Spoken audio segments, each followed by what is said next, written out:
the very core of the nature of God is the nature of freedom. But as a new believer, I remember I was introduced to a sin-conscious culture where teaching revolved around the control of behavior and everyone had to be under authority. Freedom wasn't prized in that setting. To many people, freedom was seen as independence leading to license and possible anarchy. And rather than being discipled in freedom, we were taught how to perform as believers so that God could trust us. We were taught the long, slow walk of obedience, 6 steps to a better prayer life, 4 ways to overcome the flesh, 8 stages of overcoming, and all of that kind of stuff. We were taught to focus on our performance in order to walk with God properly. And you know what all that led to for me? It resulted in me trying to get free by my own self-efforts, not realizing that in Jesus, I was free already. From salvation forward, I was free from being conformed to the image of this world, and I was now free to be made in His image. I was free to begin to see like Him, think like Him, talk like Him in every circumstance and with everyone that I encountered. But that wasn't what was happening because I had too many negatives in my mind and heart.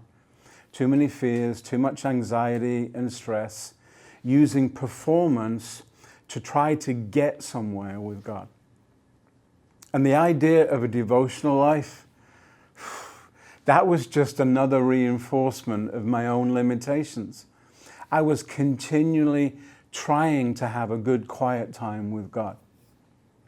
So often that meant prayers were a checklist of what I should be praying for.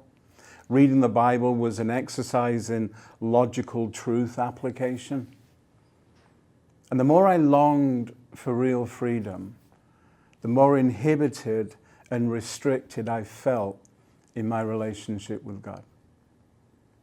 Every time I read the Gospels, I was sure that I loved Jesus.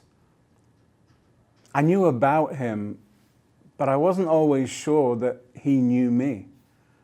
I was convinced that I wasn't good enough or I wasn't doing enough. But then, how much is enough? I was living to serve Him, but I found it so hard to enjoy Him.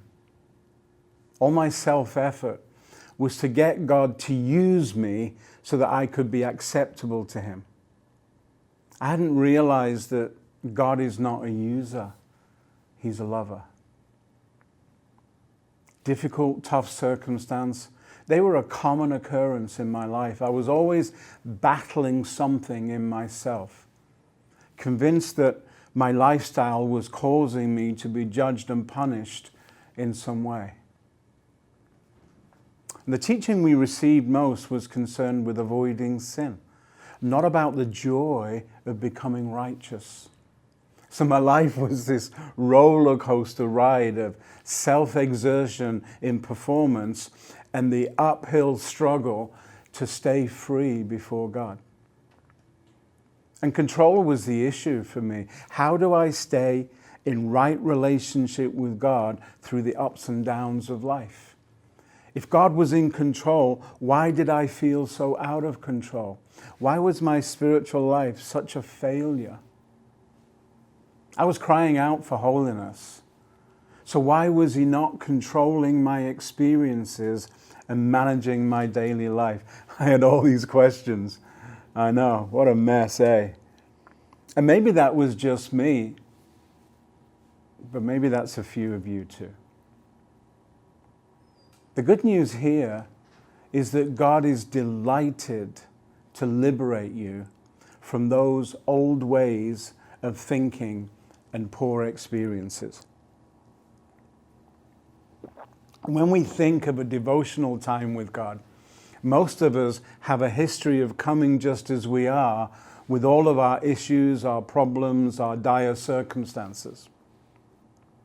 But He comes to us just as He is. unchanging in his true nature, with his perspective, how he sees us, what he loves about us, and what his purpose is for us today. You come to God as he is, not as you are. So devotional life is about you connecting with him and allowing his beauty and his nature to overwhelm you with goodness and kindness.